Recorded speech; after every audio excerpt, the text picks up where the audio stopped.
I was able to get out and walk away. But he was unconscious and never came around again.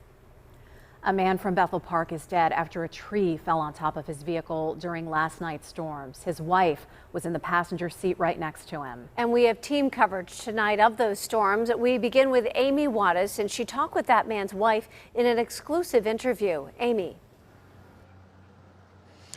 Christine, she walked away without a scratch, but her husband didn't make it. Now, she tells us they were sitting in their car parked at this red light on McMurray Avenue. They were getting ready to turn left onto Bethel Church Road when a tree came down on top of their car.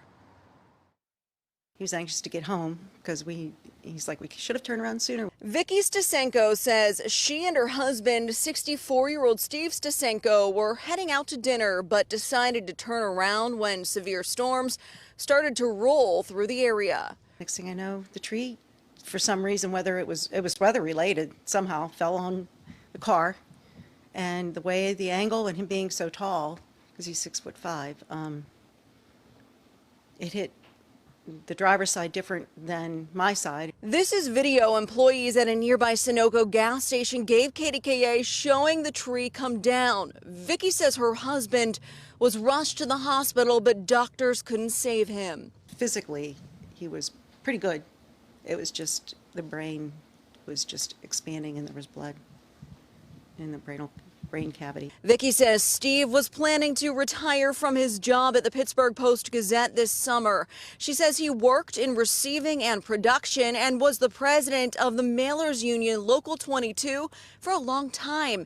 She says they had big plans to travel, celebrate a 40-year wedding anniversary in October, and welcome their first grandchild in the coming months. We were just getting life started, really enjoying it, and hopefully I can continue that in his honor. Steve's best friend, Lee McDonald, says life won't be the same without the man who kept everyone smiling and laughing and sharing stories of the past. We spent late evenings. I have a boat down at Fox Chapel, and we would sit up in the nav station and sit and just talk about boat stories because he was a boater himself. I'll miss that the most.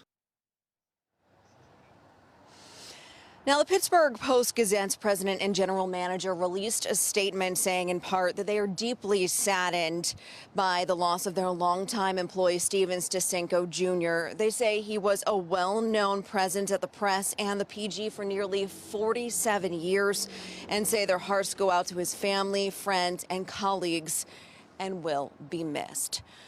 Now, there was also another car parked at this light next to the vehicle with a couple. They had a family of 6 inside. No one there was injured from that vehicle. And as you can see behind me, this awning at the Sunoco gas station was actually damaged when that tree came crashing down. And employees tell us they're thankful that the damage wasn't even worse than what it is behind us.